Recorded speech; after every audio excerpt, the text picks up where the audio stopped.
જિલ્લાના કેશોદ ખાતે સરકારી ટેકાના ભાવે ઘઉંની ખરીદી શરૂ થતાં જ વિવાદ ઉભો થઈ ગયો। ખેડૂતોનો આરોપ છે કે સારી ગુણવત્તાવાળા ઘઉંને રિજેક્ટ કરવામાં આવે છે, જ્યારે નબળી ગુણવત્તાનો માલ સ્વીકારવામાં આવે છે।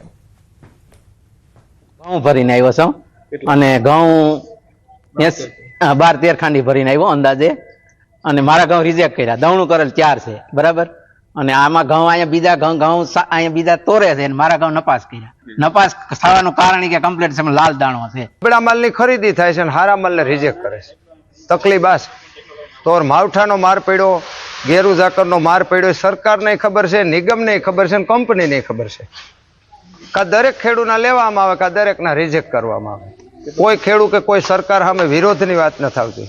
મારા ઘઉં અહીંયા આવ્યા હતા, મારા ઘઉં રિજેક્ટ થયા છે, દહીંનું કરેલા હતા। જે મારાથી નબળા ઘઉં છે ને ભાઈ, એ અહીંયા તોરાય છે। એ આ ને બધી સરકારની ભાજપની આ નબળાઈ કહેવાય। આ લોકોને બધાના ઘઉં હરખા તોરી લેવા જોઈએ। એ ખોટું છે। અમે વ્યવસ્થિત ગ્રેડિંગ કરી, સેમ્પલિંગ કરીને માલ લઈને ખેડૂત માથે ઊભો હોય છે સેમ્પલિંગ કરતા હોય ત્યારે। બીજા ખેડૂતનું સેમ્પલિંગ થાય ત્યારે પણ એ લોકો જોતા જ હોય છે કઈ રીતનું સેમ્પલિંગ થાય છે। સેમ્પલિંગમાં ક્રાઇટેરિયામાં જે લોકો નથી આવતા એના જ ઘઉં રિજેક્ટ કરે છે।